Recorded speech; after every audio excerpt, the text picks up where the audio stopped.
نہ کرے، میرے خلق میں ہو ایسی زباں خدا نہ کرے. یہ تو شعر آپ نے بے پناہ محفلوں میں سنا ہوگا، لیکن کچھ ایسے لوگ ہوتے ہیں جو ذکر مصطفیٰ کی محفلیں جب سجتی ہیں تو ان کی رونق یا ان کے دولہا بنتے ہیں. آج ہماری خوش قسمتی کہ پاکستان کے صف اول کے نعت خوان، اور بلکہ میں کہوں گا کہ اس وقت اگر نعت خوانی کا صحیح معنوں میں کوئی حق ادا کرنے والے نعت خوانوں میں سے چند نعت خوانوں میں سے کوئی نعت خوان ہے تو وہ ہیں خالد حسنین خالد. اس وقت وہ سڈنی آئے اور یہاں پہ ان کی محفلیں برسبن، ایڈیلیڈ، میلبرن، سڈنی اور بہت سی جگہوں پہ ان کی محفلیں منعقد کی جا رہی ہیں. تو ان کی سب سے بڑی خوبی یہ کہ یہ نعت خوانی کا جو حق ہے وہ ادا کرتے ہیں. تو مجھے ویسے ان سے ایک طویل مدت سے عشق بھی ہے، محبت بھی ہے. آج ہمارے اسٹوڈیوز میں موجود ہیں اور آئیے چلتے ہیں ان سے گفتگو کرتے ہیں، پوچھتے ہیں کہ پہلے تو ویلکم ٹو آسٹریلیا، اور ہم وطن کے اسٹوڈیوز میں آپ کو میں خوش آمدید کہتا ہوں. جزاک اللہ، شکریہ جناب. یہ بتائیے کہ آپ کی نعت خوانی کا سفر آپ نے کب شروع کیا؟ جناب بس وہ آپ نے کہا نا کہ ہمارے منہ میں ہو ایسی زباں خدا نہ کرے، تو میں اعظم چشتی مرحوم کا ایک شعر پیش کرتا ہوں کہ اعظم وہ انتخاب مشیت ہوں میں جسے، اعظم وہ انتخاب مشیت ہوں میں جسے نعت رسول کے لیے پیدا کیا گیا. تو بچپن ہی سے الحمدللہ یہ شوق والدین کی طرف سے، خصوصاً والد صاحب کی طرف سے مجھے یہ ورثے میں ملا، اور میرے دادا ابو نے میری اس میں بہت ہیلپ کی، والد صاحب نے بہت ہیلپ کی. تو بچپن سے یہ سفر جاری ہے، اور الحمدللہ مذہبی گھرانہ تھا.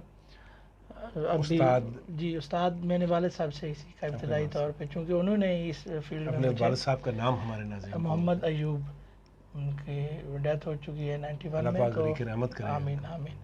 تو انہوں نے مجھے اس راہ پہ لگایا اور رہنمائی بھی کی. پھر اسکول میں اساتذہ کرام اور تعلیم کا سلسلہ جہاں جہاں پہ بھی جاری رہا، تو وہاں پہ نعت ہی کے حوالے سے میں پہچانا بھی جاتا تھا، پہچانا جاتا ہوں، اور انشاءاللہ آگے بھی یہ پہچان. یہ بتائیں کہ دنیا کے بے شمار ممالک میں آپ گئے، وہاں پہ آپ نے چھوٹی محفل سے لے کر بڑے بڑے مجمع جو ہیں ان میں پرفارم کیا. اللہ تعالیٰ کا آپ پہ احسان عظیم ہے، اللہ پاک نے آپ کو آواز بھی بہت اچھی دی. آپ کی نعت میں کلاسیکی موسیقی کے اسرار و رموز جو ہیں وہ پورے نپے تلے آتے ہیں. تو کیا آپ نے کہیں سے کلاسیکی موسیقی سیکھی یا یہ گاڈ گفٹڈ ہے؟ اصل میں اس میں بات یہ ہے کہ موجودہ دور میں جو نعت کے حوالے سے ٹیونز اور جو طرزیں ہیں یا انتخاب کلام جو ہے اس کے حوالے سے جب بات کی جاتی ہے تو ڈیپینڈ یہ کرتا ہے کہ آپ سنتے کن لوگوں کو ہیں. کلاسیکی موسیقی کا سیکھنا یا زیادہ سریں لگانا، یا بات ہم نعت کی کر رہے ہیں، تو ہم لوگوں نے جن لوگوں کو سنا وہ کلاسیکل ہی پڑھتے تھے، اور ان کے اساتذہ اس سے زیادہ اچھا پڑھتے تو اب یہ دیکھیں کہ ہمارے پاس جو کچھ ہے وہ فوٹو اسٹیٹ ہے. ٹھیک ہے، تو جیسا آپ سنتے ہیں ویسا آپ پڑھنے کی کوشش کرتے ہیں. تو جب میں نے بچپن میں آغاز کیا تھا اسکول لیول سے، جب ہم خصوصاً مقابلہ جات میں، یا تو پھر ہمیں اساتذہ جو تھے نا نعت کے اس دور کے، اعظم چشتی مرحوم، نذیر حسین نظامی، قاری زبید رسول، محمد علی ظہوری، عبدالستار نیازی صاحب، یعنی یہ سارے بڑے نام، جی اختر قریشی صاحب، اور بہت خوبصورت سید منظور الکونین شاہ صاحب. تو ان لوگوں کو سننے کا موقع ملا. تو جیسا آپ سنتے ہیں آپ ویسا ہی پڑھنے سب سے زیادہ آپ کو کون سے نعت خوان ہیں؟ سب ناموں میں سے کون سے؟ اگر نعت کے حوالے سے دیکھا جائے تو قاری زبید رسول مرحوم، ان کی نعت میں آہنگ بھی تھا، اور جو نعت کے لیے ضروری کیفیت ہوتی ہے وہ جب آنکھیں بند کر کے پڑھتے تھے. آج بھی آپ ان کی نعتیں سنیں تو جو بندہ مومن ہے جس کے دل میں حب مصطفیٰ ہے صلی اللہ علیہ وسلم، تو وہ اس کی آنکھیں بھیگے بغیر نہیں رہ سکتی. تو باقی کچھ چیزیں ہوتی ہیں کہ کون سے نعت خان نے کون سی چیز اچھی پڑھی ہے، پھر محفلوں میں بھی جا کے دوسرے نعت خانوں کو سننے کا بھی اثر ہوتا ہے، تو سیکھنے کا عمل جو ہے وہ ساری زندگی جاری رہتا ہے۔ کبھی کوئی ایسا واقعہ ہوا ہو نعت خوانی میں کہ اس نے ایک تو ہوتا ہے کہ بندے کا جسم ہلتا ہے، آپ کی روح کو ہلایا ہو؟ بہت بار ہوتا ہے ایسا، کیونکہ جو آپ کی فیلڈ ہوتی ہے، آپ جب روزانہ نکلتے ہیں پروگرام کے لیے تو سیکھنے پہ آئیں یا وہ روح لرزنے والی جو بات آپ کر رہے ہیں، آپ کسی ایک بچے کی چھوٹی سی بات سے بھی ہل جاتا ہے اور سیکھنے کو ملتا ہے۔ جو بندہ یہ سمجھتا ہے کہ میں پرفیکٹ ہو گیا ہوں، وہ تو زوال کی طرف چلا جاتا ہے کسی بھی فیلڈ میں۔ تو مکمل کبھی بھی انسان نہیں ہوتا، سیکھنے کا عمل جب تک جاری رہتا ہے انسان عروج کی طرف ہی جاتا ہے۔ اور جو روحانی کیفیات ہیں وہ ڈیپینڈ کرتا ہے محفل میں آپ کیا پڑھ رہے ہیں، لوگ کیا سن رہے ہیں، یا لوگ سننا کیا چاہ رہے ہیں، کیا سننا چاہتے ہیں، اور کون لوگ بیٹھ کے سن رہے ہیں، تو وہ کیفیات اس حساب سے ہوتی ہیں۔ ایک بڑا امپورٹنٹ سوال ہے آپ کے لیے، آج کل تو بڑے بڑے نامی گرامی نعت خواں جو ہیں وہ گانوں کی طرزوں پہ بڑا آسان کام کر رہے ہیں، آپ کا دل اس طرف کیوں نہیں جاتا یا ذہن کہ میں بھی کوئی نیا انڈین فلم کا کوئی گانا آیا اس پہ کوئی نعت لکھوا کے پڑھ لوں؟ اگر آپ دیکھیں نا، ہر بندے کا تعلق، یہ تو مختلف واقعات سے بھی ثابت ہے کہ نبی پاک صلی اللہ علیہ وسلم کی ذات کے ساتھ ہر بندے کا ایک جدا گانا تعلق ہے۔ تو میرا تعلق جو حضور کی ذات کے ساتھ ہے یا نعت کے حوالے سے، میں چاہتا ہوں کہ میں سب سے ڈیفرنٹ پڑھوں، سب سے جدا گانا پڑھوں۔ میں یہ بھی نہیں کرتا کہ کوئی ایک کلام جو ایک کسی نعت خواہ نے پڑھا ہے تو پھر آپ سب وہ پڑھنا شروع ہو جائے۔ تو الحمدللہ کہ جو 12 14 20 سال پہلے میں نے نعتیں پڑھی تھیں، آج بھی ان کا ریوائول ہو رہا ہے، اور اب وہ سب نعت خوان پڑھنا شروع ہو گئے۔ تو کام ایسا کیا جائے، کرنی تو آپ نے صفت و ثنا ہے، اور جس بارگاہ میں آپ اپنا ہدیہ ارمغان پیش کر رہے ہیں، جو ہدیہ نعت آپ پیش کر رہے ہیں، آپ اس کے لیول کو مد نظر رکھیں۔ جتنی بڑی ہستی ہے کائنات میں، سب سے افضل ہستی ہے، اس احترام کو ملحوظ خاطر رکھنا ہے ہر حال میں، کہ اگر آپ ذرا سی بھی تیزی دکھانے کی کوشش کریں گے تو اللہ فرماتا ہے تمہارے اعمال ضائع ہو جائیں گے۔ تو اس حساب سے لوگوں کو نہیں سنانا ہوتا، اپنی روح بھی نعت حضور کو سنانی ہوتی ہے، حضور کی بارگاہ میں پیش کرنی ہوتی ہے، اور اس انداز میں پیش کرنی ہوتی ہے کہ جس کو سننے آپ بعد میں ریکارڈنگ بھی اگر سنیں نا تو آپ خود مطمئن ہوں۔ آپ خود مطمئن ہوں گے تو دنیا کا مطمئن ہونا نہ ہونا کوئی معنی نہیں رکھتا۔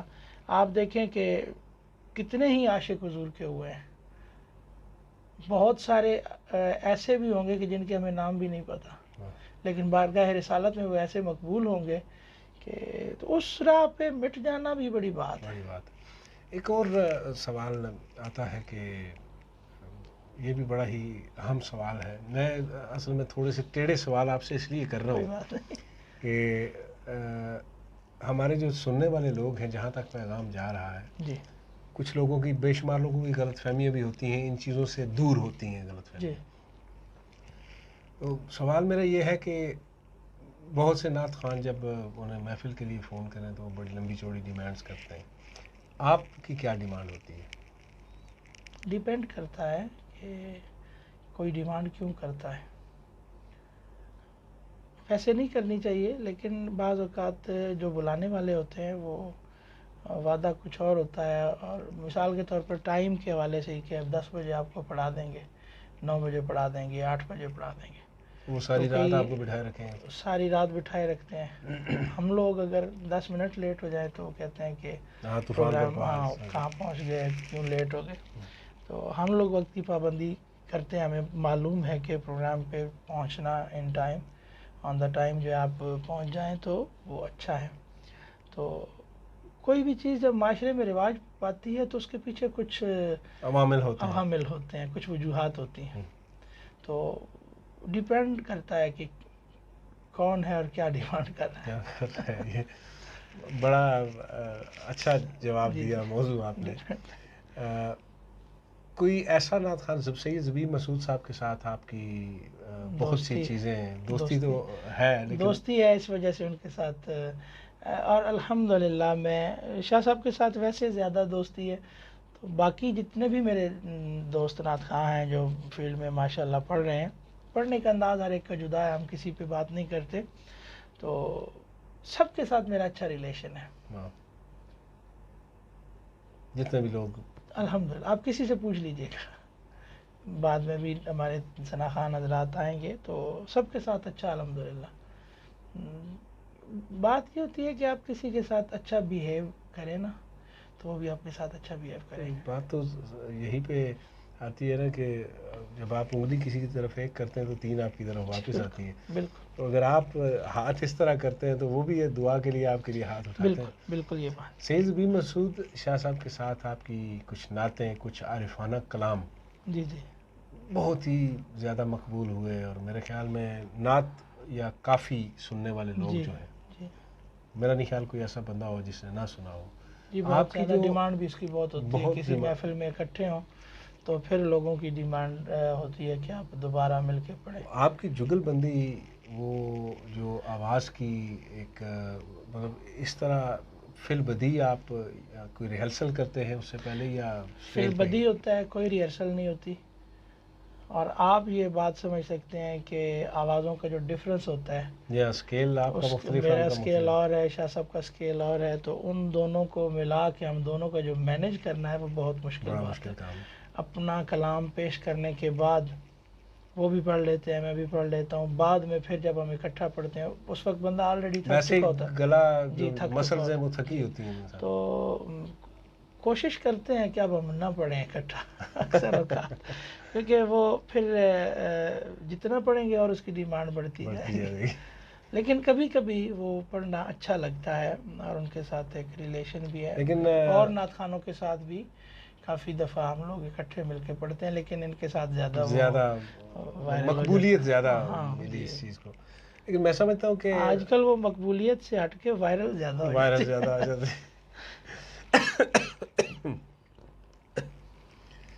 میں سمجھتا ہوں کہ آپ سید زبیر مسعود شاہ صاحب ہوں یا کوئی بھی اور نعت خوان ہوں، یہ ایک بھائی چارے کی جو روایت نارملی ہوتی ہے نا، پروفیشنل جیلسی، جی، تو وہ اس کا بھی ایک کمر ٹوٹتی ہے. اس سے آپ جب 2 نعت خوان حضرات اکٹھے کوئی بھی کلام پڑھتے ہیں تو اس سے یہ ہوتا ہے کہ سننے والے بھی، دیکھنے والے بھی جی وہ شامل ہو جاتے ہیں. ایک موٹیویشن جاتی ہے لوگوں کو کہ دوستی کا پیغام جاتا ہے کہ دوستی جو ہے وہ اگر ہو تو بہت سے کام مل کے بھی ہو سکتے ہیں. جی میں اس کا جواب یہ دوں گا کہ اس وقت محفل نعت اس لیے سجائی جاتی ہے، محفل ذکر مصطفیٰ اس لیے سجائی جاتی ہے کہ لوگوں کو ایک دوسرے کے قریب لایا جائے، لوگ دین کے قریب ہو جائیں.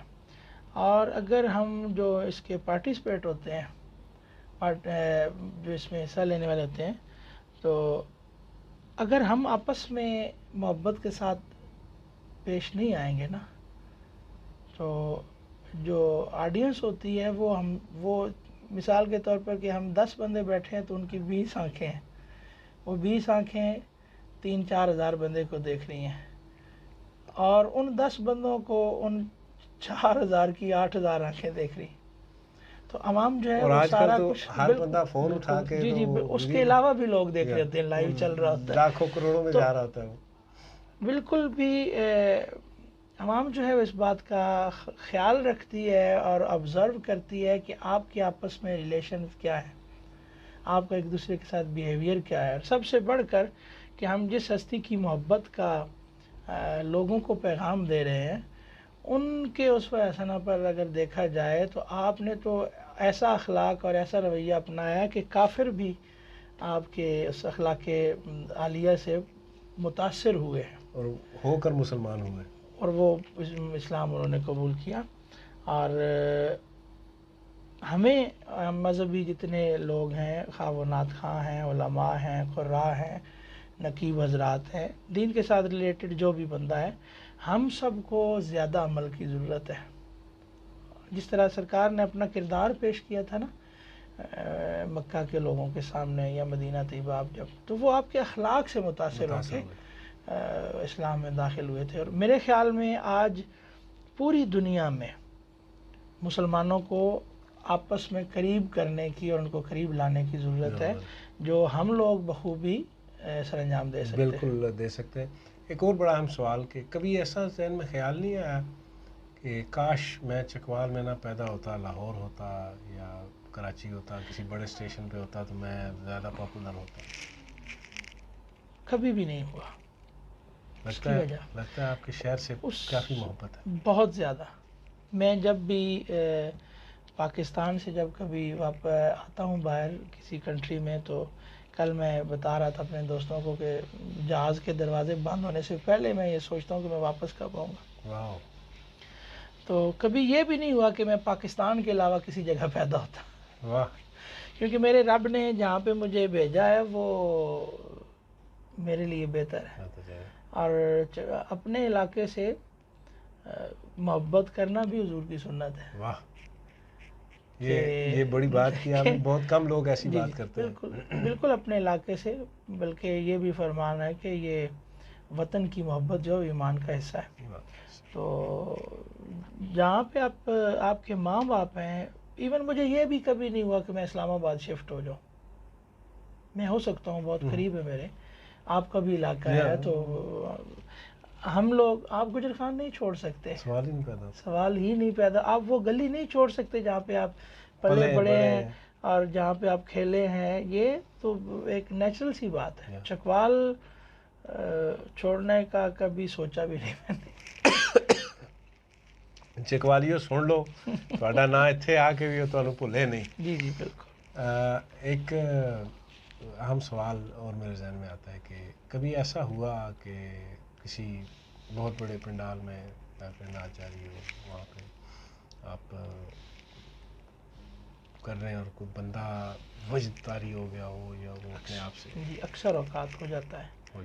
اور ایسے بندے کو دیکھ کے اپنی کیفیت بھی جو ہے وہ بڑھ جاتی ہے اس حوالے سے کہ ہم لوگ اس قابل نہیں ہیں، لیکن اللہ تعالیٰ کا شکر ادا کرتے ہیں کہ ہمارے منہ سے نکلے ہوئے جو الفاظ ہیں وہ سن کر کسی کے ایمان میں وہ اضافہ ہو رہا ہے. ایک ہو سکتا ہے اس کے بدلے میں ہماری بخشش ہو جائے. ایک چیز آپ سے پوچھنی تھی، میں تو جانتا ہوں، ناظرین تک پہنچانا چاہتا ہوں. میں نے دیکھا بھی ہے، سنا بھی ہے کہ آپ بہت سے بچوں کو نعت کی ٹریننگ دیتے ہیں، اور آپ نے ایک بہت بڑی اکیڈمی بڑی طویل مدت سے بنائی ہے. اس کی کیا فلسفی تھی، کیا اس کے پیچھے؟ وہ جو آپ نے کہا تھا نا کہ آپ لاہور پیدا ہوتے یا وہاں شفٹ ہوتے، تو اس کے پیچھے وہ عمل کار فرما ہے کہ چھوٹے شہر میں رہنے پر تو میں مطمئن ہوں، لیکن میں نے یہ سوچا تھا کہ جب ہم لوگ ریڈیو پہ سنا کرتے تھے نعت خوانوں کو، جو میں رات کو ایک محفل میلاد آتی تھی شاہ کے بعد سے، وہ بھی وہ پرانا اے ایم بینڈ ہوتا تھا، تو کبھی اس کو ڈائریکشن اس کی چینج کر رہے ہیں، کبھی آواز صحیح آ رہی ہے، کبھی اس میں نہیں آ رہی. اور اس وقت جو کلام ہم لوگ سلیکٹ کرتے تھے وہی میں سنتا بھی تھا، لکھتا بھی تھا. وہ کلام کے الفاظ بھی ٹھیک لکھنے ہیں، اس کی ٹیون بھی ذہن میں رکھنی ہے. تو مجھے یہ مشکل ہوتی تھی، نعت کی بکس نہیں ملتی تھی. تو میں نے سوچا کہ اب لاہور رہنا یا جانا یا اسلام آباد یا ایسے کسی بڑے مرکزی شہر میں رہنا یہ تو مشکل ہے، کیوں نہ اس کو مرکز بنایا جائے اپنے شہر کو. تو میں نے 94 سے تقریباً 93-94 سے اکیڈمی کا آغاز کیا تھا، اور ہر سال گرمیوں کی چھٹیوں میں کتنے بچے آتے ہیں؟ تقریباً 80+200 جو ہیں وہ بچے میرے پاس آتے ہیں.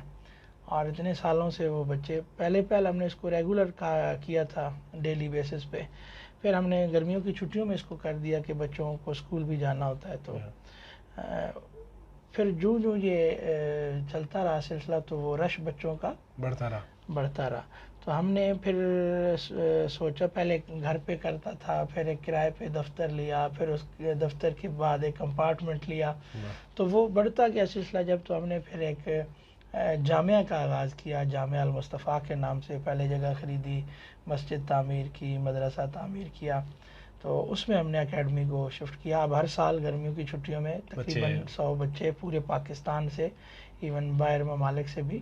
اچھا، خالی چکوال سے نہیں، یو کے سے بھی، سعودیہ سے بھی کچھ بچے جو ہیں وہ تو یعنی جن کو شوق ہوتا ہے تو وہ پیاس ہوتی ہے، تو ان میں خصوصاً آداب نعت کے حوالے سے، اور جو نعت کے حوالے سے آج کل جو میڈیا پہ یا سوشل میڈیا پہ کچھ تنقید کی جا رہی ہے، اس تنقیدی جو ماحول تھا اس کو میں نے پہلے سے اپنے ذہن میں رکھ لیا تھا کہ چونکہ یہ چیز عام ہو رہی ہے تو بچے جو ہیں ان کو بنیادی تعلیم جو مذہب کی ہے، عقائد کی ہے اور اعمال کی ہے، وہ دینی چاہیے۔ اس میں ہم نعت کے علاوہ ان بچوں کو قرآن ریڈنگ بھی سکھاتے ہیں اور ان کو بنیادی مسائل بھی سکھاتے ہیں، ان کو کلمے، نماز جنازہ، دعائے قنوت اور اس طرح کی آخری 10 صورتیں ان کو حفظ کرواتے ہیں، ان کی تجوید کا اہتمام کرتے ہیں، بہت بڑا کام ہے تاکہ صرف جو بچے ہمارے پاس آتے ہیں وہ صرف نعت خوان نہ بنیں، ایک اچھے مسلمان اور اچھے انسان بھی بننے کی